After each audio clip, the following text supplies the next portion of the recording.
comienzos, en persona, un artista.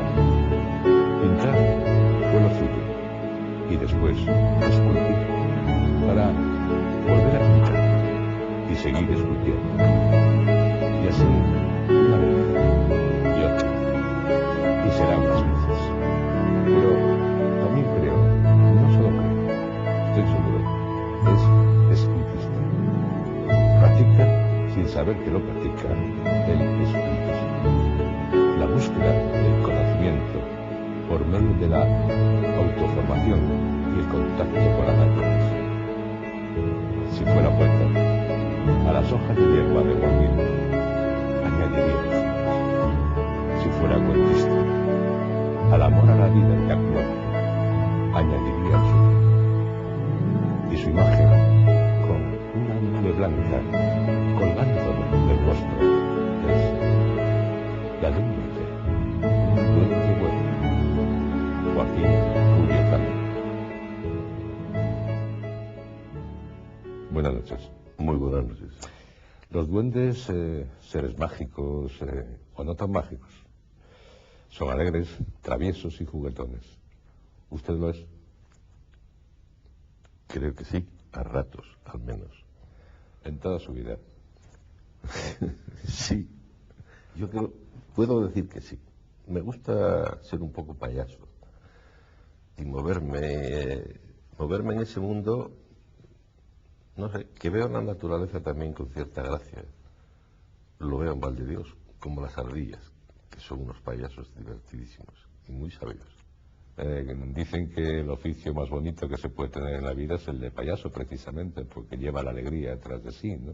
Lo he oído más de una vez y la verdad que me cae bien, porque sencillamente me gusta ver delante de mí las caras sonrientes y la verdad que siendo un mala uva no se pueden ver delante caras muy agradables. Ese rostro, y es una anécdota, ya que estamos hablando de esta manera con juegos traviesos, sí, creo que sirvió para algo. O sea, usted se le puede considerar, aparte de artista, por pintar, por esculpir, porque su imagen, su rostro sirvió para algo más. A mí me gustaría que lo dijera. Ah, pues sí, nada, lo digo encantado, pero ha sido muy poca cosa. Ramón Massats, el gran Ramón Massats, me hizo en una ocasión, tenía el encargo de un pabellón en la Feria del Campo de Madrid y tenía que anunciar arroz. Y entonces se le ocurrió que mi barba podría ser un objeto donde plantar arroz. Y me plantó arroz, me puso sus gafas de miope, yo que no soy miope, así se me quedaba una vista totalmente tonta. Me llenó la barba de arroz y me hizo la foto que después gigante, en plan de gran tamaño, estuvo expuesta en el pabellón y bueno, sirvió. Sí, no, es que lo digo porque recuerdo que algunos quedamos totalmente asombrados diciendo, a este señor lo conocemos. Joaquín Rubio Camín nació en Gijón el 11 de septiembre de 1929. ¿Sabe que su signo del zodiaco es Virgo? Uno de los signos más humanos y más mutables y de tierra. Sí, yo no soy especialmente aficionado a eso, pero hay muchas personas, amigas, que son aficionadas, y entonces le hacen a uno estar enterado. Y bueno, y he leído a veces incluso características y cosas de unos... O sea, que no creen en el horóscopo, en una palabra. No, vamos, no tengo ninguna curiosidad. Quiero decirle, cuando yo me cae en mi mano un periódico, paso a la página de los horóscopos con la misma tranquilidad y rapidez con que paso a la de las esquelas. Pero sabe, o lo habrá oído alguna vez, cómo son los Virgos. Porque las antiguas civilizaciones, por ejemplo las de Mesopotamia y las de Grecia, Virgo era una diosa que tenía la función de mediar entre el espíritu y la materia. Era el signo de la fertilidad. Era conocer los secretos de la vida, investigación profunda y crítica, la inteligencia pura y la espiritualidad universal. Y yo creo que todas estas cosas que se dicen de los que son del mismo signo que usted, le van bien a su carácter. Bueno, yo lo veo siempre preocupado inquieto por... A mí lo que me va bien es que me digan piropos. Me siento muy feliz.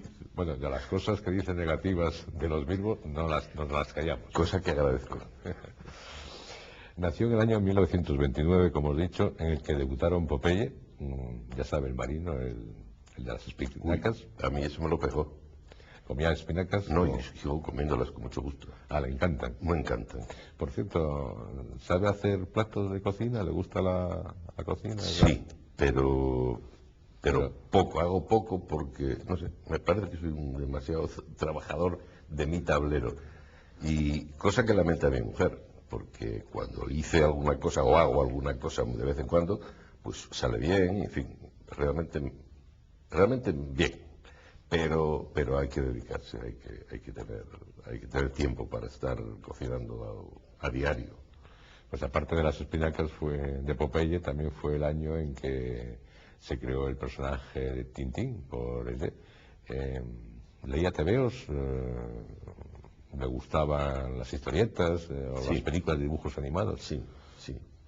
Tuve las colecciones que había después de aquella guerra, que eran pues los Flechas y Pelayos, primero el Pelayos, después el Junto, después una cosa que se llamaba Chicos, después un Chiquitito, era una cosa pequeñita que se hizo después. Bueno, bien, recuerdo personajes, recuerdo nombres de personajes, no sé, bien, era divertido. Y las viñetas, los dibujos le llamaban más la atención que los textos por esto de lo Sí. que iba a ser en el futuro. Sí, estuve en una ocasión a los 10 años o 9 y pico, tuve una hepatitis de estas ligeras que se pone a uno amarillo y que estuve, me parece que un mes en la cama, muy muy feliz porque tenía siempre al lado, por recomendación del médico, un frutero lleno de fruta. Podía eso comer libremente y la verdad que me pegué un atracón de fruta en ese mes, sensacional. Y en ese mes hice también la copia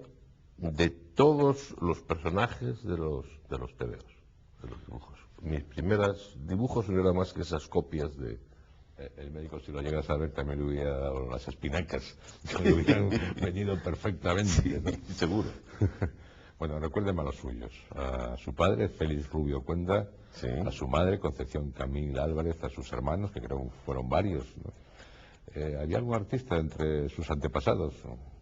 No tengo noticia y bueno, hasta yo tengo antepasados hasta los abuelos. Después ya no tengo antepasados y yo no soy consciente de lo que hubo antes. Ahora, hermanos, he tenido un montón de ellos. Yo he sido el mayor de 6. Ya falta uno, curiosamente, el pequeño. Fue el que primero murió. Así que, bueno.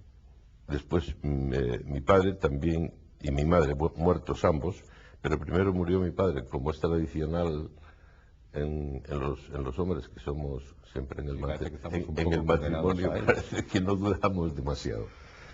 Y que murió por el año 60, y mi madre, que murió hace, no sé, son 6 o 7 años, aquí en Gijón, quiso venir a morir a Gijón, se sentía mal y muy mayor. Mi padre murió más joven. Yo ya le llevo 10 años a mi padre. O sea, yo aguanté 10 años más. En fin, espero todavía estar algún mes más por aquí. O muchos meses más. Ya veremos. Estamos hablando de su familia y de su casa. Sí. En el primer piso del número 123 Sí. de la calle Cabrales. Sí, la casa de la esquina con la calle Campo Sagrado e inmediata, por tanto, a lo que fue Colegio de Jesuitas, Instituto, Cuartel de Simancas, O sea que, una serie de cosas. Mucha historia de Gijón. Cuando la guerra civil no a un tiro de piedra, sino predispuesta a que le cayera un tiro, o estaba en otro lugar. Pues no me cayó tiro, pero sí me cayeron encima 14 morteros. ¿Morteros? Morteros.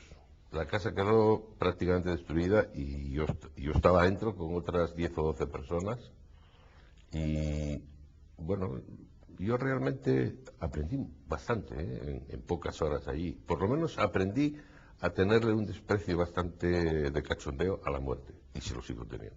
Claro, porque indudablemente en aquel No pasó momento nada. fue una fracción Nada. pero aprendí a morir. O sea, lo acepté perfectamente.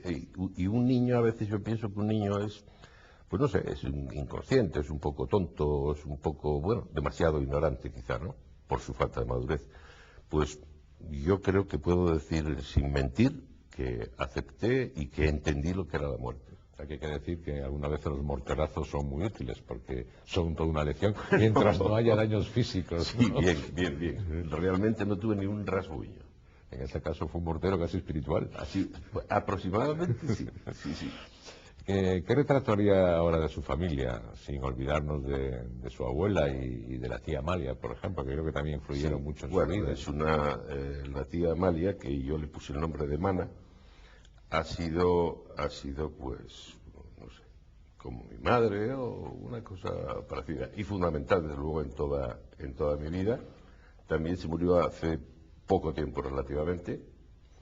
Yo pude estar con ella y, en fin, atenderla.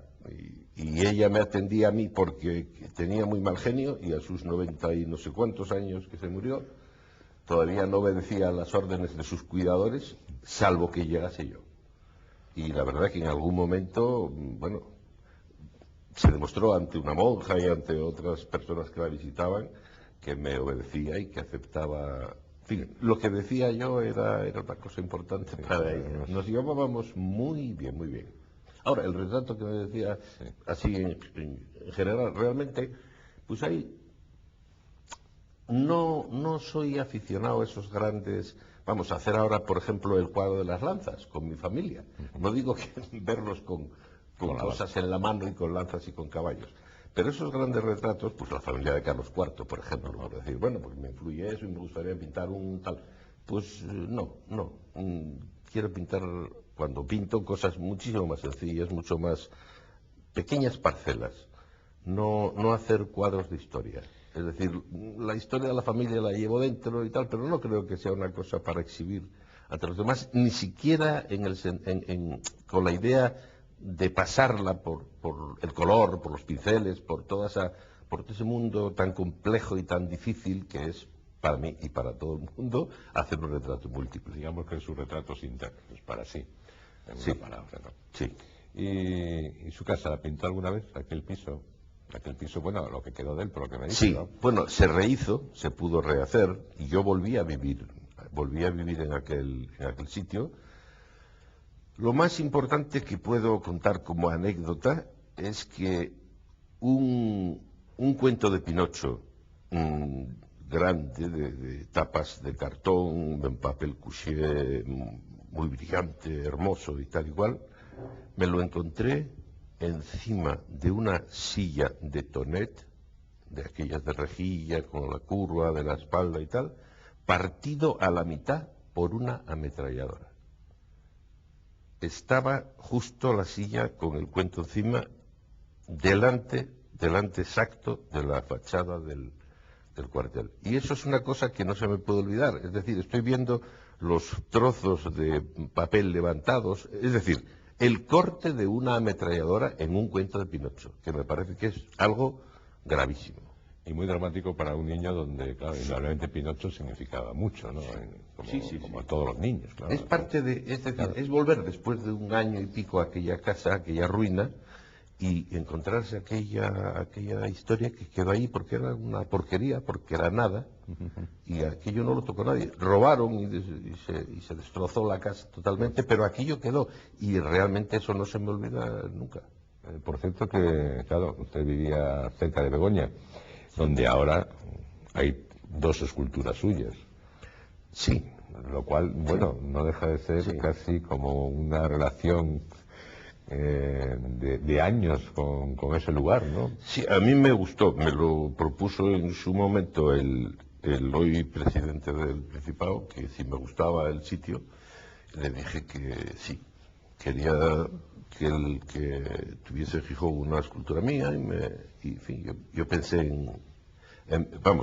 me habló de que si Begoña, que se iba a hacer una obra gorda y tal, que si me gustaba, y claro, le dije que sí, y empecé a pensar en ello, porque fue un mundo no solamente de niños, sino de mayor también. Llegará el momento de contar otra cosa de ello.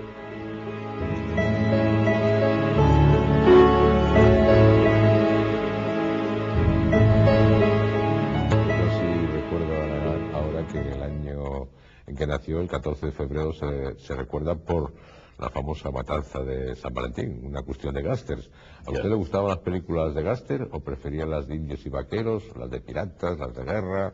En mis tiempos infantiles he visto mucho cine, poco en Gijón y mucho en Coruña, en los 2 años y pico que viví en Coruña y donde nació mi último hermano, y veía películas de vaqueros, que era lo que había. Claro, estábamos en el año 39-40, o sea que no había tampoco producción propia, ni había otras historias de muy de fuera, eran cosas viejas. ¿Y alguna vez tuvo algún atracón de chocolate por coleccionar los cromos que en aquella época, había bastantes colecciones? Sí, no, vamos a ver, digo sí y no porque pienso en 2 cosas distintas y he de aclararlo. Primero digo que sí por los cromos. Sí, tuve cromos, sí, no por el chocolate. Pero no por un hartazo de chocolate, porque de eso se cuidaba mi tía Mana, especialmente en que la cuestión de la comida, donde uno podía cometer graves atentados contra la salud, pues que no sucediesen. Y no sucedieron. Pero cromos sí, cromos de diversas historias, tanto de chocolates como de otras cosas, pues fueron llegando y se coleccionaron, sí. Siempre en todas las épocas hay niños afortunados y menos afortunados. No estamos hablando de pobres y ricos, porque hay cosas que se pueden, digamos, que distraer del ajeno y no pasa absolutamente nada. Pero en su época yo creo que marcaba bastante en tener o no tener bicicleta. ¿La tenía o soñaba con tenerla? Pues yo creo que en eso soy ¿cómo se dice? Un niño ¿cómo se dice eso? Que es muy de principio. A los 3 años y medio yo tuve una bicicleta que me trajeron los Reyes y me pasé por Gijón insistentemente hasta que yo no podía andar en aquella bicicleta porque pegaba con las rodillas en el manillar, pero presumía y tengo fotos que me hacían aquellos fotógrafos que había por la calle. Todo esto era en el año 34, 35. No estaba en el año de ligar todavía. No, pero tengo unas fotos con la farmacia al fondo de la calle Jovellanos, con el guardia ahí al lado y tal, y yo andando por allí con una chulería verdaderamente, porque además, claro, la gente me miraba, era un poco de espectáculo el niño, el pequeñajo aquel que andaba con tanto desparpajo en una bicicleta. ¿Estudiaba o hacía que estudiaba? Bueno, en realidad empecé la historia de estudio un poquitín seria, aparte de primeras letras y primeras sumas y cosas de este tipo, pero empecé el bachiller en Coruña, me coincidió Coruña y me coincidió la clase en donde teníamos que dar el primer curso, el aula en que teníamos que dar todas las clases, tenía 2 ventanas fenomenales a Riazor. Y claro, ahí se estropeó el bachiller totalmente. Aprobé dibujo, suspendí las otras 6 asignaturas, pero aprobé la playa de Riazor todo el invierno. Eso con matrícula. Perfecto, extraordinario, con mojaduras y con todo, el control de las mareas, todo. Sí, porque usted estuvo casi 2 años y pico en A Coruña, después de vivir en Gijón y en Granda. Sí, también, bueno, ¿no? claro, esa es la aldea de mis abuelos, y entonces ir y venir y tener una relación con las aldeas hasta el monte, el Pico del Sol o Pico San Martín, que cierra, digamos, por el sur el Valle de Gijón, pues hasta ahí es mi mundo, porque está con Trueces, con Trueces, Ceares, con Trueces, Granda, La Camocha y Vega, que también viví posteriormente. En fin, ese es todo mi mundo, mi paisaje. Y esos viajes eran por motivo de la profesión, me imagino, que de su padre. Sí, ¿no? sí. Eso de Coruña, cosa que realmente la gocé mucho. Es una edad que para mí fue muy, muy brillante, muy de libertad, no sé si de libertinaje, pero sí de libertad, porque viví en una calle tan cercana que es la parte de la fachada posterior de las casas que dan a la Plaza de María Pita. Por lo tanto, vecina total del muelle. Vamos, en la vieja Coruña. En la vieja Coruña. Donde María Pita, que hoy es la plaza del Ayuntamiento. Exactamente. Una ciudad preciosa. Pero ya volvió a otra ciudad preciosa, que era Gijón. Bueno, y ahí y sus alrededores. Y sus alrededores, naturalmente. Bueno, creo que si hubiésemos seguido por aquí, acabaríamos haciendo casi una guía para turistas, seguramente nos encantábamos. Pero vamos a retomar su vida y pasar creo que a la Fundación Rey Villagigedo, primero, y después al estudio del arquitecto Álvarez Evia. Exacto. Que creo que fue fundamental para ustedes la presencia allí, ¿no? Sí. Fue fundamental porque, bueno, yo me acercaba al mundo que quería, que era el dibujo, el arte. No sabía bien cómo llegaba uno allí.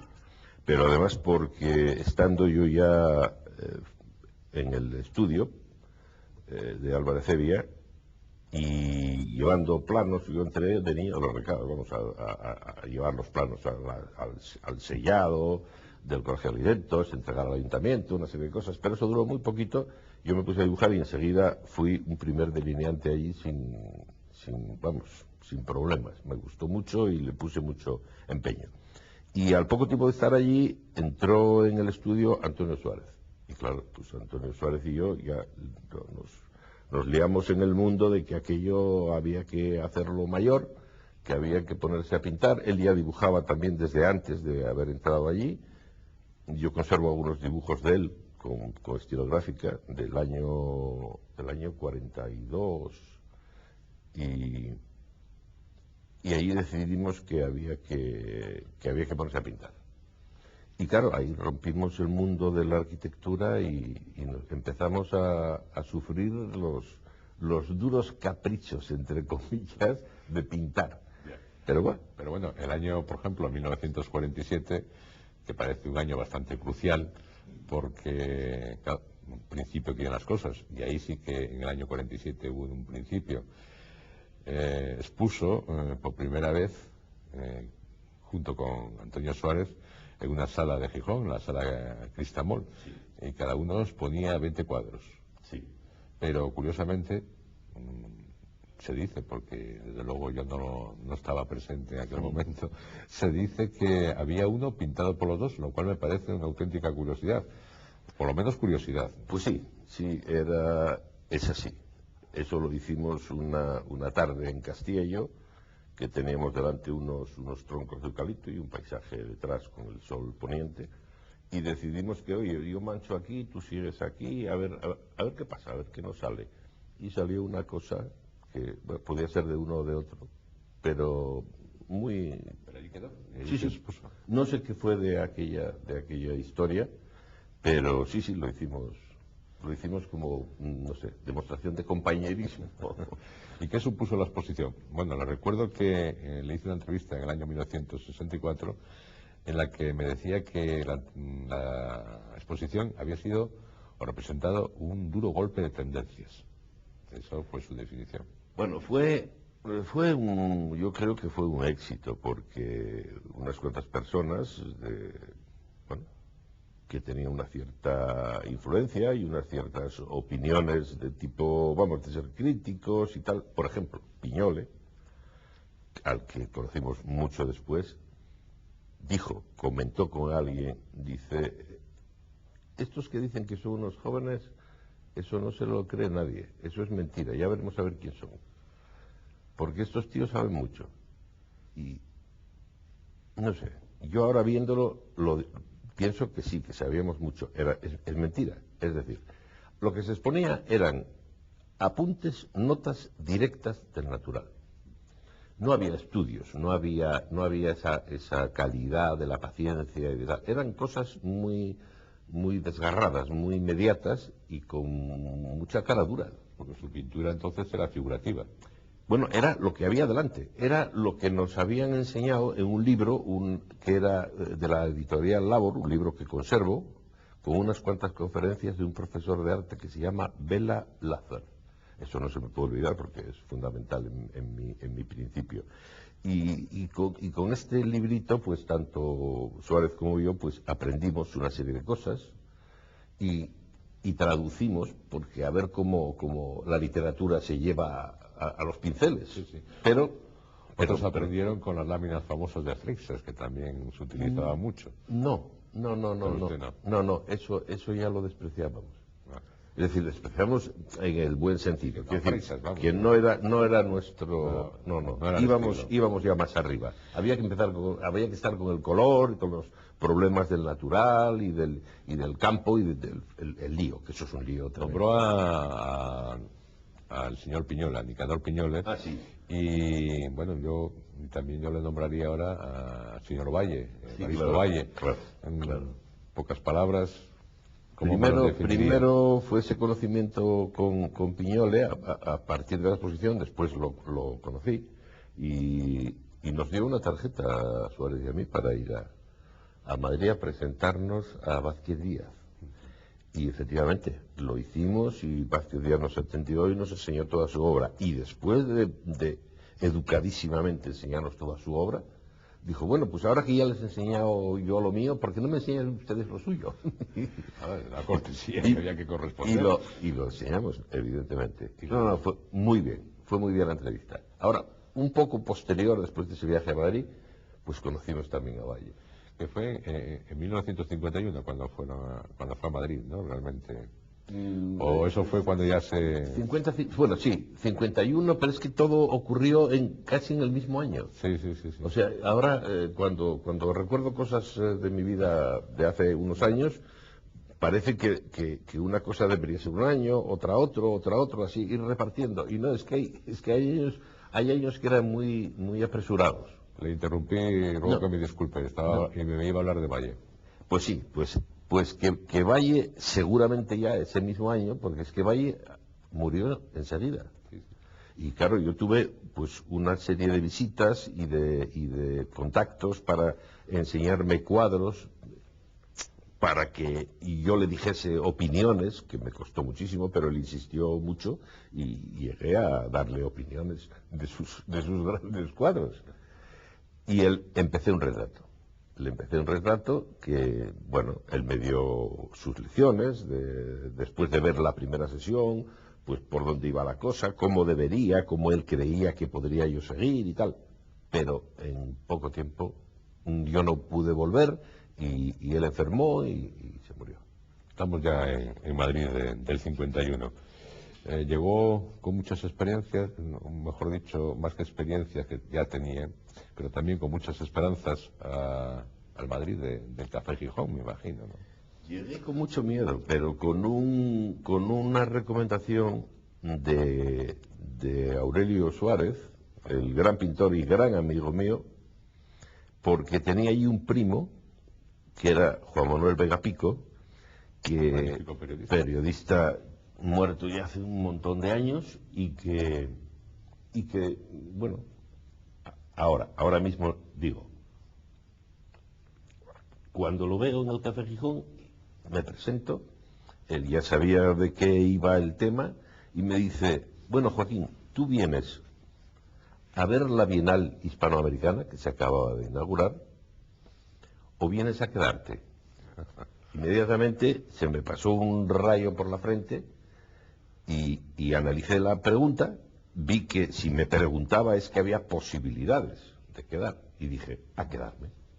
Claro, es que la primera no era noticia, la segunda sí. Claro, y entonces él me ayudó a quedar. Me consiguió que una persona, que era la hija de don Fernando Vela, nada menos, Vela, sí, y mujer de Alfredo Corrochano, el torero, pues me encargó un retrato. ¿Conoció entonces a Fernando Vela? Fue fantástico. No, a Fernando Vela lo conocí con intensidad. Es una gozada. Lo conocí entonces y seguí. Y seguí una amistad espléndida. Y con Alfredo Corrochano, que inmediatamente, esto era en el mes de noviembre, cuando llegué a Madrid el día 1, pero el día 15 o 20 de noviembre, yo ya estaba en la finca de Alfredo Corrochano, quitándome el hambre y pintando todos los días un cuadro. Y paseando a caballo por las orillas del Tajo. Aquí es una maravilla. ¿Y cómo logró seguir superviviendo aquí en el Madrid?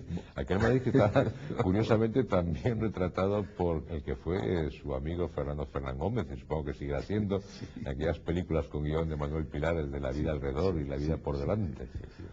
Y bueno, con Manolo también mantuve una amistad tremenda. Es una gozada. No, lo de Madrid hubo, y sigue habiendo, pero hubo grandes personajes, y yo desde luego usé Madrid con intensidad. Es decir, como me interesa la música, me interesa la literatura, me interesa el teatro, estuve en todo y con todos. Por eso se hizo amigo de Cela, de Bueno Vallejo, de Juan Barjona, bueno, en fin, etcétera, etcétera, etcétera. Yo tengo una queridísima foto de la última exposición que hice en el Museo de Madrid. Digo queridísima foto porque está muy bien y además está andando y muy interesado mirando una escultura mía de Buero. Teniendo en cuenta que además Buero es un gran dibujante, un señor que hace unos retratos fenomenales. Hay que dar para toda la posteridad el retrato que hizo a Miguel Hernández. Pero es fenomenal. Antes de ayer, revisando, buscando alguna palabra que me salió en el libro que estoy leyendo y que no conocía como es debido, fui allí y me encontré con un retrato de un yerno de Goethe. Un retrato de Goethe, es decir, un retrato hecho por Goethe de su cuñado. Sí. Inmediatamente me acordé de Buero Vallejo. Pero otro tío que pinta, que dibuja, al menos lo que yo veo. Un dibujo espléndido. Y tiene unos tratados magníficos sobre la pintura, como el discurso que hizo para ingresar en la Real Academia Española. Pero se casó en el año 53 por primera vez, el 11 de septiembre. Curiosamente nació el 11 de septiembre, con Trinidad Fernández, pintora. Y tuvieron dos hijas, Mónica y Verónica. Ahí creo que la saga de la familia empezó a funcionar, porque creo que Verónica, ¿no? Si mal no recuerdo, también se dedica a pintar, y hasta el punto de que alguna vez padre e hija mostraron su obra juntos en alguna exposición. A petición de un galerista de Burgos, dijo, bueno, ¿y por qué, si aquí tenemos una sala muy grande, por qué no pone Verónica pinturas por la pared y en el centro de la sala, que es tan grande, pues ponen unas esculturas de su padre y tal? Y que sí, bueno, yo acepté, naturalmente no tengo ningún problema. Hicimos un cartel además juntos, ese sí que está además hecho a medias. Yo hice un collage, y dentro de ese collage, que se hizo en una serigrafía, se hizo en la técnica serigráfica, ella dibujó un cordelito con una cereza. Esos collages que hace con tijera, con papel, y que todo el mundo cree que puede hacer, pero cuando se pone a hacer no sale lo mismo. Tengo una curiosidad, Rubio Camín. ¿Qué fue la palangana? La palangana es un título extraño, osado, yo diría, que se le ocurrió al genial Massats. Andábamos juntos haciendo seis fotógrafos, todos, no, menos dos, los demás éramos lo que se dice fotógrafos aficionados, no profesionales. Los profesionales era Francisco Ontañón y Massats. Los demás, Cantero, Cualladó, Francisco Gómez y yo, éramos gentes de otras profesiones, y nos reuníamos en la sociedad fotográfica, hacíamos, yo había empezado por entonces, me dieron un premio extraordinario, fenomenal, de fotografía, propuesto un poco por ellos, pero me lo dieron los de Almería, los de una agrupación fenomenal que había en Almería. Y a partir de ahí, a Ramón Massats se le ocurrió coger unas pruebas de unas fotos que nos andábamos haciendo de vez en cuando unos a otros, y sencillamente las puso en el borde de una palangana cuando estaban mojadas, allí lavándolas y tal, y las vio allí, y dijo, anda, la palangana. Hizo una foto a aquella palangana, y entonces como grupo pues expusimos en Rusia, en Inglaterra, en no sé dónde más. Y realmente no me acuerdo porque no he seguido yo las exposiciones. Eran más los profesionales como Massats y tal los que se ocupaban del tema. ¿Le gustaría hacer alguna foto en especial? Bueno, cualquier cosa, pero buena foto. O sea, yo en eso soy muy concentrado. No quiero decir que no me llama la atención lo de fuera. Me llama la atención lo de dentro de cada oficio, de cada historia. O sea, no sé cómo definir eso. No sé si me explico. Sí, no, perfectamente. Sí, me explico. ¿Se entenderá algo? Estamos llegando a lo que estábamos diciendo de los Virgos, el sentido de, sí. La rigurosidad, el perfeccionismo y por otra parte el interiorismo, buscarse a sí mismo por lo que no es exterior, sino lo que es interior. O sea, una foto es la foto, fundamentalmente. Lo que esté allí es igual. Si está muy bien, pues la foto es muy bien. Yo tengo 2 retratos. En el Reina Sofía me han comprado hace unos años, que han comprado a la Palangana en general y a otras gentes, y hay una serie de fotografía española, y a mí me compraron 2 retratos. Y los temas son tan absolutamente similares, pero tan distintos, que los voy a nombrar. Uno es el escultor Eduardo Carretero, un retrato del escultor Eduardo Carretero, y un retrato de una pescadera en la vieja plaza de pescado de Gijón, con su cuchillo clavado allí en la madera, mirándome con una sonrisa, y a continuación que yo le hice el clic, empezó a pegar voces diciendo: «Vení, compañeros, miradme, que me está haciendo el lodo». O sea, que 2 personalidades distintas, pero lo que importa en la foto son esas personalidades. Lo de que una sea una cosa y otra foto sea otra, eso es secundario. Trabajaba mucho los 50 y los 60, me imagino. Yo me imagino que yo he trabajado siempre porque es lo que me gusta. O quizá puedo decir que no he trabajado nada, porque yo eso no lo llamo trabajar. Es que la palabra suena como una vuelta de tuerca a la misma palabra. Como muy duro. Eso de trabajar es un poco duro. Un poco duro, y yo no trabajo, es que me lo paso muy bien. Quizás se inspiraba mucho en aquella época y lo transmitía a la materia de alguna forma, ¿no? Es que cada día además se aprende más, es decir, se ve más. Las cosas donde no veía uno nada, ayer y antes de ayer, hoy ya empieza a ver cosas, y hoy y mañana y al otro y al otro. Dejó la pintura por la escultura. Bueno, la dejó de una forma relativa, dejó de pintar y empezó a esculpir, ¿no? Sí. En los años 60, precisamente. Justamente. ¿Alguna razón especial? ¿Buscó un nuevo camino? Pinté 5 o 6 bodegones a la vez para una exposición que me pidieron que hacía España en América del Sur. Pinté aquellos bodegones con una libertad y con un planteamiento muy brutal, muy distinto a lo que hacía, o un tanto distinto, yo lo veía distinto a lo que hacía inmediatamente antes, y allí se me acabó. No sé por qué, se me acabó la pintura, y entonces empecé a hacer cosas muy planas, de relieves. Hice un curso de soldadura para poder manejar el hierro y para poder... O sea, a mí la técnica, hacer guarradas no me gusta, o sea, me gusta estar en el oficio, y lo primero es estar en el oficio, para hacer las cosas con decencia. Un día supe que había regresado a Asturias, creo que fue en 1975. Sí. Pero lo que más me asombró fue que me dijeron que vivía en un hórreo, cerca de Valdivios. Sí. ¿Cómo apareció un hórreo en su vida? Bueno, yo no viví en el hórreo. Hombre, dormía alguna vez una siesta. Pero no viví en el hórreo. Siempre viví en un estudio, en una construcción muy sencilla al lado, con bastante pinta de hórreo, vamos.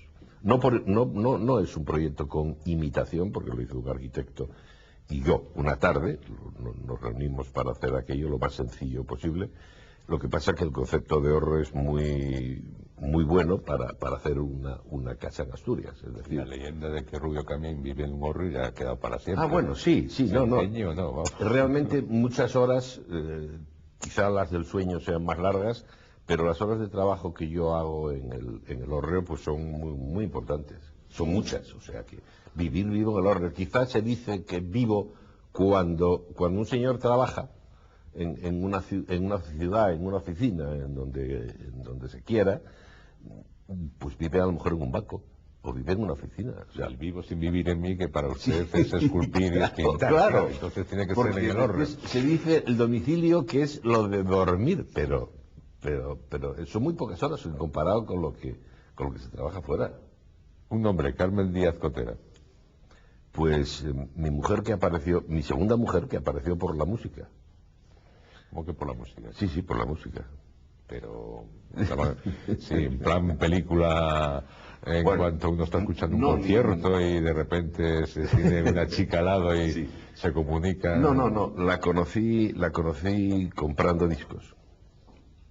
En el momento en que estábamos, mi primera mujer y yo, estábamos en trámites con conocimiento y ayuda de las hijas de que aquello se acababa, o que se acabó. Y bueno, y en esos tiempos, en esos momentos, pues la conocí. Ella estaba vendiendo discos en una gran tienda que llevaba ella, además que había organizado ella y que en fin, estaba muy metida en todo ese mundo. Y bueno, pues ahí surgió la historia.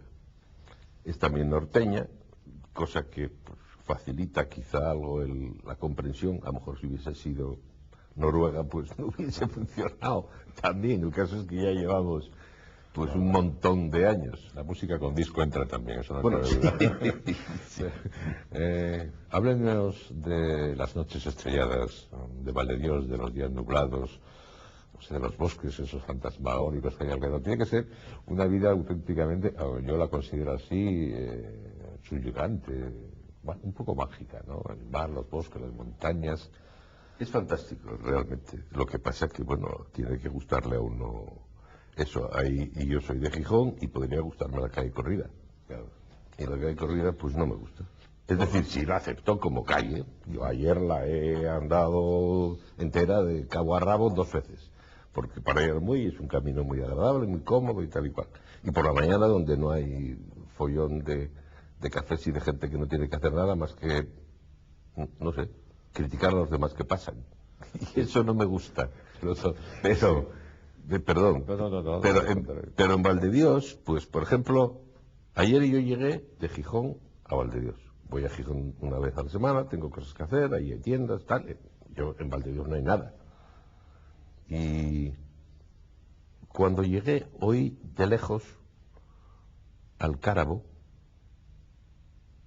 que hacía su historia, su canto. Y entonces subí hasta la casa, dejé el coche que tenía que subir unas bolsas de comida y tal igual, que veníamos de mercado. Y entonces empecé a hacer el canto del cárabo, que lo hago absolutamente bien. Y entonces mi mujer me pega una voz y dice: ¿quién es? ¿La Curusia o tú? O sea que no sabía esos juegos y esesas historias, lo de ver animalillos como lo de las ardillas. Ya sabemos, cuando vayamos por ahí, si oímos la Curusia, habrá que decir: Rubio Camín, y a lo mejor contesta usted, ¿no? A mí me gusta, me interesa la naturaleza, me interesa la botánica, me interesan los bichos, como curiosidad, yo no soy un científico. Y desde ese lugar, ¿cómo ve el mundo? Como un cuadro sin fin, como una escultura sin fin. No, lo veo verde, porque ahora yo estoy encerrado en árboles hasta tal punto que cuando pasa algún avión o algún globo que hace su ruido cuando queman o tal, ya no salgo, lo oigo desde la casa porque ya no puedo ver. Es decir, con los árboles, como no sea en la vertical justo donde estoy yo, no veo ni aviones ni nada. Estoy metido ya en el bosque que yo planté y con ayuda de Carmen, pero fantástico. O sea, a mí me gusta eso, estar metido en ese mundo verde, así que lo que veo del mundo es más bien lo que veo pues en televisión y que me entero en los libros, y porque claro, estoy muy vivo en ese sentido, es decir, yo no estoy encerrado. Bueno, ya eso lo sabemos. Estoy encerrado como en una biblioteca, que creo que es el mejor encierro que puede haber. Lee mucho. Mucho. ¿Y cuál es su evolución artística? Evolución, pues yo creo que estoy con la misma raya del principio, pero sigo dándole vueltas. Ahora voy a hacer una exposición en muy breve tiempo, que ya lo tengo hecho. No lo hice para exponer, es decir, hice obra porque necesito satisfacer mis instintos criminales de amontonar obra. Y entonces se ha decidido que ahora voy a exponer. Bueno, pues es lo mismo que hace 35 o 40 años. Claro, con una depuración y con una historia que no parece lo mismo. Pero es lo mismo. Es que, claro, con una raya puesta en un cuadrado se puede estar toda la vida, si es uno serio. Si uno no es serio, se pueden hacer hasta 3 rayas. Pero más... pero quiere decir que a mí no me va eso. Sí, pero Así que es evolución dentro de un tema que es lo mínimo. Por lo tanto, imaginemos, por ejemplo, que está amaneciendo, vamos, que ya es mañana. Sí, sí, sí. Entonces, usted se adentra una vez más en esa gran obra que es la naturaleza. Madera, cobre, ardillas, la cruza, etcétera, etcétera. Hay nuevas líneas, hay nuevas curvas, por decirlo de alguna forma, volúmenes. Sí. En la madera, por ejemplo, que yo empecé a trabajar en Valde Dios, porque la he visto. Es decir, porque he visto allí tirar bosques y he visto manejar las motosierras, he visto saltar el agua que sale de la madera cuando un árbol está vivo y de pie. Y ante esa maravilla, a mí me ha tentado coger la motosierra. Yo hoy tengo motosierras, trabajo ese mundo, me meto en la madera y además me meto sin discutir. Es decir, la madera me propone constantemente cosas que yo no he proyectado antes. Cuando sale un nudo hermoso lo veo cuando sale, no antes. Y entonces le hago caso si me parece que es importante. Si no, lo quito despiadadamente y sigo haciendo lo que yo quería hacer. Unas veces puedo ser yo caprichoso y otras veces es caprichosa la madera y se lo concedo. Esperemos que en el futuro, pues, la naturaleza le ofrezca muchas cosas en las cuales seguir inspirándose. Mañana y en muchas mañanas más, muchas, me lo imagino observando, pues eso, el vuelo de una mariposa o el corretear de una ardilla, como ha dicho, atento al trinar de los pájaros, mirando nubes de caprichosas formas, inspirándose en una palabra. Usted, como Virgo que es, volverá a mediar entre el espíritu y la noche. Y para mí subirá como un duende por la semicircunferencia de las puertas, como lo ha hecho el Principito en su querido Alicia en el Instante. Y regresará con mucho más.